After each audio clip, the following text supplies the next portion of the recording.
Hello everyone. आज के session में हम पढ़ रहे हैं the poem if I were a giant and it is written by Jackie Oskin. ये पोएम क्लास 6 के सिलेबस में है from the text book Mulberry. तो हम पढ़ेंगे if I were a giant by Jackie ऑस्किन।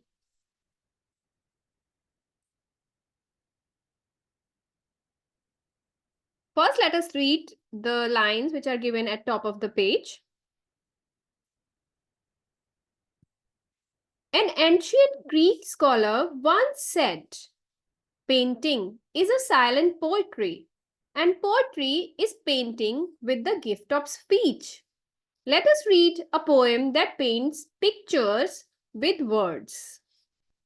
तो एक ग्रीक स्कॉलर थे जिन्होंने कहा था कि पेंटिंग इज साइलेंट पोइट्री। जो पेंटिंग करते हैं ना, वो साइलेंट पोइट्री होती है। Means they are saying that painting is equivalent to poetry. And दूसरी लाइन में क्या बोल रहे हैं? पोइट्री इज पेंटिंग, है ना। और पोइट्री क्या है? पोइट्री पेंटिंग के जैसा है और पेंटिंग पोइट्री के जैसा है। फर्क ये है कि पोइट्री जो है वहां पे हम क्या करते हैं, कलर्स की जगह वर्ड्स यूज करते हैं। ठीक है, तो poetry is also a kind of painting where we use words in place of colours. Let us read a poem that paints pictures with words. तो यहाँ पे कह रहे हैं कि now in this poem, if I were a giant, what poetess is doing? She is painting pictures not with colors. With what? With words. ठीक है, तो सबसे पहली बात तो हमें बहुत सारे विजुअल्स इसमें मिलेंगे, विजुअल इमेजरी मिलेगी। ठीक है, visual imagery is a poetic device जहां पे जो पोइट्स होते हैं या ऑथर्स होते हैं वो वर्ड्स की सहायता से, with the help of words, they try to make visuals in our mind. ठीक है, तो हमें पिक्चर्स दिखाते हैं, हमको विजुअल्स दिखाते हैं with the help of word. तो lot of visual imagery is included in this poem. So now let's go straight to reading this poem. If I were a giant, I wonder if I could stand on my tiptoes and paint the sky. सबसे पहले यहाँ पे कल्पना कर रहे हैं, है ना। जो पोइटेस है वो एक कल्पना कर रहे हैं कि अगर मैं एक जाइंट होती। जाइंट मतलब क्या होता है? बहुत बड़ा, विशाल का है, ह्यूमन बीइंग। ठीक है, वेरी लार्ज, इनॉर्मस। तो if I were a giant I wonder if I could stand on my tiptoes. Tiptoes means पैरों पे कैसे खड़े हो जाते हैं, ऐसे करके टोज पे, है ना। वो टिपटोज होते हैं, ऐसे पैर जैसे बच्चे होते हैं ऐसे खड़े हो जाते हैं थोड़ा सा ऊंचा होने के लिए। They are tiptoes. तो यहाँ पे क्या कह रही है J K Hosking? If I were a giant I wonder if I could stand on my tiptoes and paint the sky. तो ये कह रही है, वो ये इमेजिन कर रही है, ये कल्पना कर रही है कि अगर मैं एक जाइंट होती तो क्या मैं अपने टिपटोज पे खड़े होकर के स्काई को पेंट कर देती, है ना। इतनी बड़ी होती, स्काई तक पहुंच जाती, इतनी बड़ी जाइंट होती, और फिर स्काई को पेंट कर देती। ठीक है, next, I'd fashion paint brushes from branches of trees. Fashion means to make, to create. ठीक है, तो बोल रही है कि क्या मैं ऐसा कर सकती थी कि ब्रांचेस ऑफ ट्रीज से पेंट ब्रशेस बना लेती, है ना। अब क्योंकि वो जाइंट है तो उसको पेंट ब्रशेस भी बड़े चाहिए ना। देखो यहाँ पे ये पिक्चर में हमें दिख रहा है कि जो जाइंट है ये बहुत बड़े पेंट ब्रश बना रहा है। ठीक है, किससे बनाया हुआ है? From the branches of tree. He has fashioned a paint brush for himself.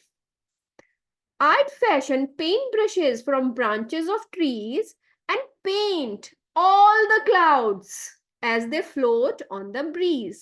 और फिर मैं क्या करती? वो जो पेंट ब्रश बना लेती मैं ट्री की ब्रांचेस से, फिर उससे मैं क्या करती?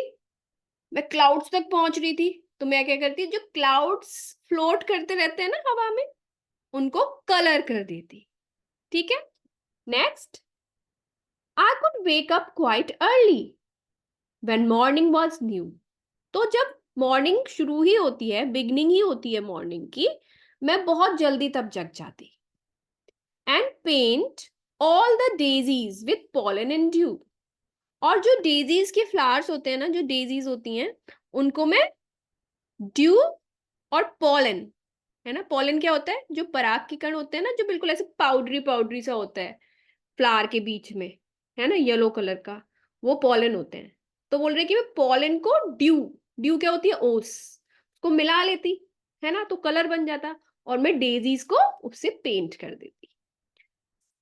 I could blend all the colors from deserts so dry and mix up a sunrise to splash on the sky. तो बोल रही है कि मैं डेजर्ट से, जो ड्राई होता है, कैसा होता है डेजर्ट, ऑरेंजिश कलर का होता है ना, येलोइश ऑरेंजिश कलर का होता है डेजर्ट। तो कह रही मैं वहां से ब्लेंड कर लेती सारे कलर्स, और क्या कर देती, उनको मिक्स करके सनराइज का स्प्लैश कर देती स्काई के ऊपर। सनराइज जब होता है सुबह के टाइम, तो कैसा होता है आसमान, कुछ पिंकिश येलोइश ऑरेंजिश शेड्स आते हैं ना। तो बोल रही कि मैं सनराइज के टाइम स्प्लैश कर देती स्काई को वो डेजर्ट्स के कलर से जो ऑरेंज होते हैं, है ना। I could stride to the mountains and gather the snow. और मैं क्या करती, स्ट्राइड मीन्स बड़े बड़े पैर, बड़े बड़े कदमों से क्या करती, माउंटेन पे चढ़ जाती, और वहां से थोड़ा सा स्नो कलेक्ट कर लेती, गैदर कर लेती, gather means to collect. To paint snow white blossoms, और स्नो वाइट ब्लॉसम्स पेंट कर देती, है ना, स्नो वाइट ब्लॉसम नहीं, स्नो वाइट मतलब बहुत ही white flowers.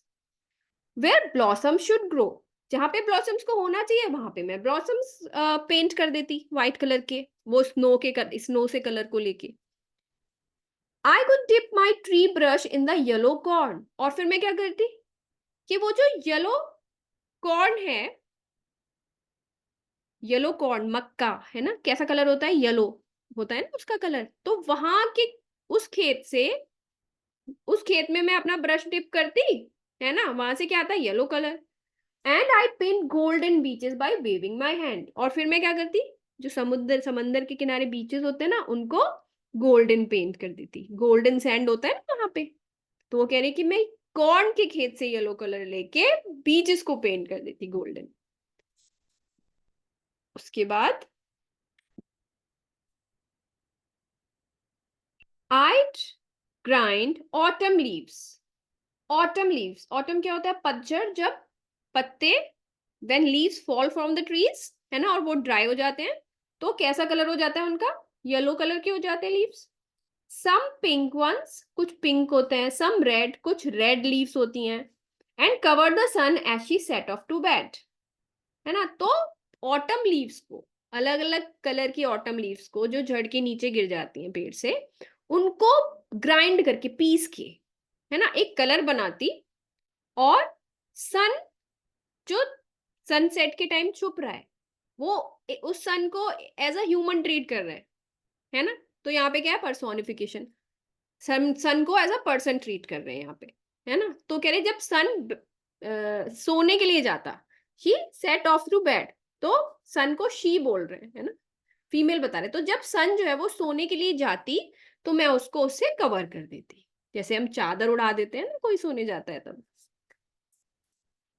Then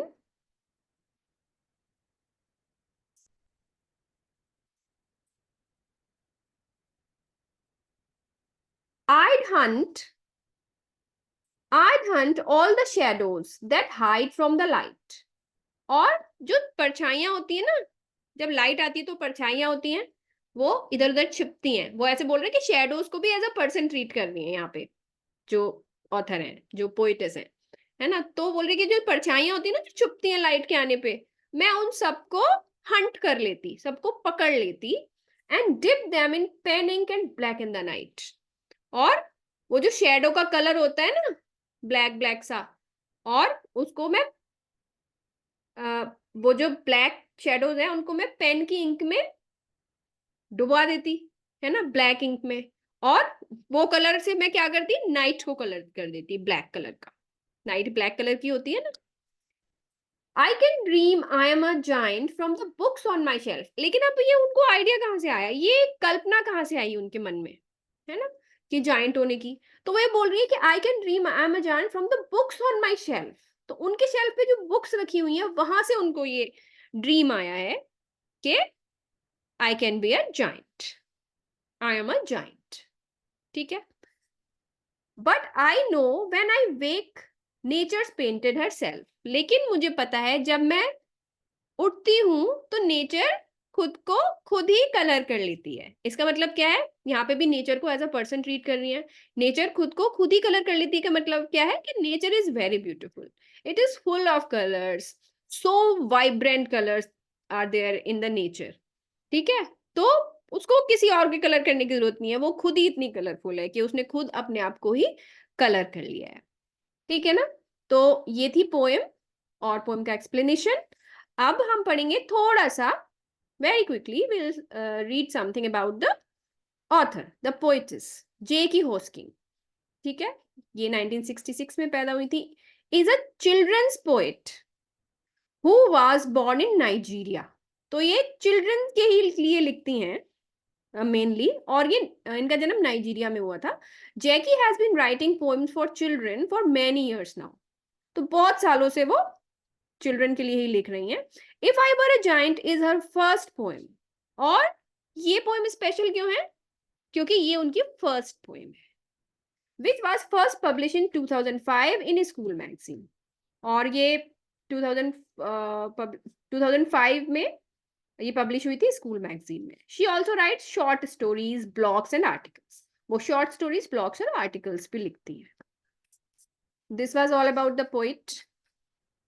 now moving ahead, figures of speech. तो कोई भी पोएम हो, है ना, पोएम का एक्सप्लेनेशन तो ठीक है, पोएम पोएम का पार्ट आएगा, है ना, उसके ऊपर क्वेश्चंस आएंगे, वो ठीक है। अगर आपने पोएम का एक्सप्लेनेशन पढ़ लिया, ठीक है, तो ठीक है, आप उसके जो भी क्वेश्चंस आएंगे वो अटेम्प्ट कर सकते हो। लेकिन बहुत इंपॉर्टेंट पार्ट होता है किसी भी पोएम का फिगर्स ऑफ स्पीच। ठीक है, तो इसको हम बिल्कुल नहीं छोड़ सकते हैं। हम देखते हैं कि फिगर्स ऑफ स्पीच क्या है इस poem. Let's see the figures of speech. Poem का नाम क्या है, if I were a giant. Poet कौन है, जे.की. होस्किंग। स्टाइल क्या है इस पोएम का, द पोएम इज इमेजिनेटिव। ठीक है, तो it is totally based on the imagination of the poet. तो ये इमेजिनेटिव पोएम है, पूरी कल्पना में ही है, इसमें रियलिटी कुछ भी नहीं है। And uses a number of visual images. और जैसे कि मैंने आपको स्टार्टिंग में बताया था कि विजुअल इमेजरी यूज किया है इसमें बहुत ज्यादा, अपने वर्ड्स के थ्रू आपके दिमाग में पिक्चर्स बनाने की कोशिश की है। ठीक है, तो visual imagery, visual means what you can see, images. ठीक है, the poem is imaginative and uses a number of visual images. This is the style of poem. काल्पनिक है। Rhyme scheme, rhyme scheme AABB। अब rhyme scheme कैसे पता करते हैं मैं आपको पहले भी बता चुकी हूँ, बट फिर भी मैं एक बार बता देती हूँ। इस पोएम का राइम स्कीम क्या है, AABB। कैसे है AABB, लेट मी शो।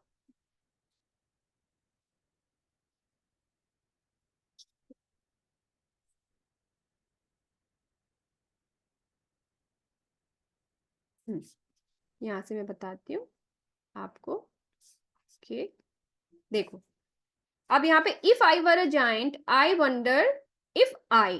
ठीक है, आई, ये इस लाइन का एंड की साउंड है, आई। ठीक है, तो हम इसको ए मान लेते हैं, इस आई को हम ए मान लेते हैं, ए साउंड। ठीक है, साउंड्स को नाम दे रहे हैं हम ए। could stand on my tiptoes and paint the sky। अब I एंड sky ये एक जैसी साउंड्स हैं। ठीक है, तो हम इन दोनों को ही ए बोलेंगे, ए ए। ठीक है, तो इस लाइन का भी ए और इस लाइन का भी ए, ए ए। ठीक है, अब हम ये वाली देखते हैं lines. I'd fashion paintbrushes from branches of trees। तो ट्रीज ये डिफरेंट साउंड है, आई या स्काई से मैच नहीं कर रही, ये डिफरेंट साउंड है, तो ये हो गई बी। ठीक है, इस साउंड को हमने नाम दिया B sound, trees. And paint all the clouds as they float on the breeze. अब trees and breeze they are rhyming sounds, तो ट्रीज को हमने बी नाम दिया था, तो ब्रीज भी बी रहेगी क्योंकि ये ट्रीज से राइम कर रही है। तो यहाँ पे फर्स्ट लाइन में, फर्स्ट पैरा में देखो ए ए, एंड ये हो गया बी बी। ठीक है, फिर हम देखते हैं, I'd wake up quite early when morning was new and paint all the daisies with pollen and dew. तो new and dew, ठीक है, तो ये एक जैसे हैं. अब आगे देखते हैं हम, I'd blend all the colors from deserts so dry and mix up a sunrise to splash on the sky. ठीक है, अब ये फिर से ए और बी, मतलब दो लाइंस में एक जैसी और दो लाइंस में एक जैसी. ठीक है, तो ए बी, ठीक है, इस तरीके से. तो ये हो गई राइमिंग स्कीम. इसकी राइमिंग स्कीम क्या है, ए बी. ठीक है, यहां पर हम पढ़ रहे थे राइम स्कीम ए बी.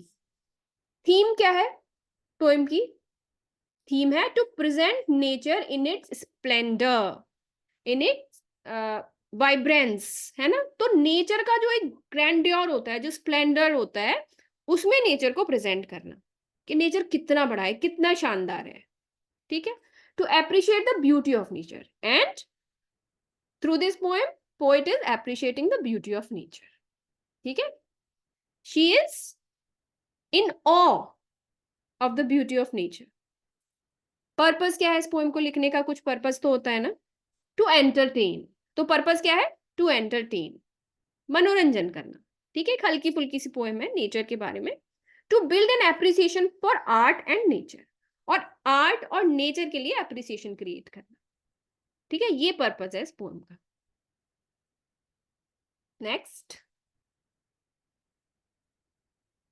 अब पोएटिक डिवाइसेस देख लेते हैं. Anaphora, repetition of same words और groups of words at the beginning of successive sentence और लाइंस. ठीक है, तो क्या होता है कि हम सेम वर्ड्स यूज करते हैं जब कोई भी पैरा शुरू होता है या लाइन शुरू होती है, तो उसके बिगिनिंग में हम सेम वर्ड्स यूज करते हैं. जैसे यहाँ आइड आइड आइड यूज हुआ है, हर लाइन में आइड आइड आइड यूज हुआ है. ठीक है, is repeated several times in the poem. ठीक है, जैसे कि आप अगर हिंदी सॉन्ग सुनोगे ना बॉलीवुड के, तो हर पैरा में ना एक लाइन होती है जो रिपीट होती है इस गाने में, है ना. तो उसी को एनाफोरा बोलते हैं. सिंपल लैंग्वेज में आपको बता रही हूँ. ठीक है, तो यहाँ पे आइड आइड आइड हर पैराग्राफ शुरू हो रहा है ना, तो आइड बोल रहे हैं शुरू में, है ना, रिपीट हो रहा है ये वाला I'd, I could is repeated several times in the poem. तो ये है एनाफोरा. सेकंड है पर्सोनिफिकेशन. वो मैंने पोएम के साथ भी आपको बताया था कि कुछ चीजों को, जैसे कि शेडोज को, जैसे कि सन को और नेचर को एज अ पर्सन ट्रीट किया है पोइट ने. तो यहाँ पर्सोनिफिकेशन है. ठीक है, I could Hunt all the shadows that hide from the light. Shadows hiding from the light, है ना, वो छुप रही हैं, इसका मतलब उनको, उन शेडोज को पर्सन की तरह ट्रीट करेंगे poet. And cover the sun as she set off to bed, और जब सन सोने जा रही है तो उसको कवर कर देंगे चादर. ठीक है, तो यहाँ पे भी personification. But I know when I wake nature painted herself. ठीक है, तो यहाँ नेचर को पर्सन की तरह ट्रीट किया है. देन एलिटरेशन, तो सबको पता है, सबसे सिंपल है ना, repetition of same consonant sound. तो यहाँ पे है I'd blend all the colors, desert so dry. यहाँ पे डी का रिपीटिशन है, desert so dry. यहाँ पे and cover the sun as she set. Sun as she set off to the bed. ये जो येलो से हाईलाइटेड है, यहाँ देखो S का रिपीटिशन है, sun she set. Then and mix up a sunrise to splash on the sky. Sunrise, splash, sky. S का repetition है. And paint all the daisies with pollen and dew. यहाँ पे pollen और paint और pollen, daisies and dew, ये repetition हो रहा है. P साउंड का यहाँ पे पेंट एंड पॉलन में, और D साउंड का daisies and dew में. इसके बाद है मेटाफर. मेटाफर क्या होता है, दो चीजों का कंपैरिजन होता है लेकिन without using the words as और लाइक. मतलब एक चीज को डायरेक्टली दूसरी चीज बता देते हैं, है ना. तो आई एम अ जाइंट, जो लास्ट पैराग्राफ में है ना, कि I am a giant, I could dream that I am a giant वाली जो लाइन है, तो सीधे अपने आप को जाइंट बता दे रही है. वो ये नहीं बता रही कि I am feeling like a giant. No, I am a giant. अब बोल दी I am feeling like a giant, तो लाइक से वो बता रही है कि मैं जाइंट नहीं हूं, लेकिन मैं फील कर रही हूँ जाइंट की तरह. यहाँ पे उन्होंने डायरेक्ट ही बोल दिया कि आई एम अ जाइंट. ठीक है, तो ये क्या है, मेटाफर है. आई am a giant from the books on my shelf, है ना, मैं, मेरी जो बुक्स है शेल्फ के ऊपर, उनमें से मैं एक जाइंट हूँ, उनमें से मैं आई हूँ, उनमें से मैंने ड्रीम किया है कि मैं एक जाइंट हूँ। Then repetition, repetition of words phrases in the same line, same line में अगर वर्ड्स रिपीट हो रहे हैं, जैसे कि blossoms, paint, some are repeated in the poem. फिर इमेजरी, इमेजरी मतलब आपके जो ब्रेन है उसमें पिक्चर्स क्रिएट करना, ठीक है, वर्ड्स को यूज करके। तो विजुअल इमेजरी बहुत है इसमें, पिक्चर्स बहुत क्रिएट की जा रही है, हमारे पिक्चर्स ही क्रिएट की जा रही है बल्कि पूरे इसमें, है ना, इमेजिन करवा रहे हैं हमको। Painted clouds floating in the breeze, daisies with pollen and dew, a sunrise splashed across the sky, cornfields, golden beaches, the autumn leaves being ground to paint a sunset, ink from shadows to the to color the night. ठीक है, images to convey the hugeness of the giant. फिर दो तरह की images हैं। अब giant को कैसे ये इमेज इमेजिन कर रहे हैं, standing on tiptoes to reach the sky, striding to mountains, giant कैसे चलेगा, स्ट्राइडिंग बड़े बड़े कदम लेके माउंटेन्स पे चढ़ जाएगा, उसके लिए कोई बड़ी बात नहीं है, striding to mountains to gather the snow. ठीक है, तो ये है पूरी poem if I were a giant by Jackie Hoskey. और अगर आपको वीडियो अच्छा लगा हो तो like and share it and please subscribe to my channel. Thank you, फिर मिलेंगे एक नए लेसन के साथ। Goodbye, take care.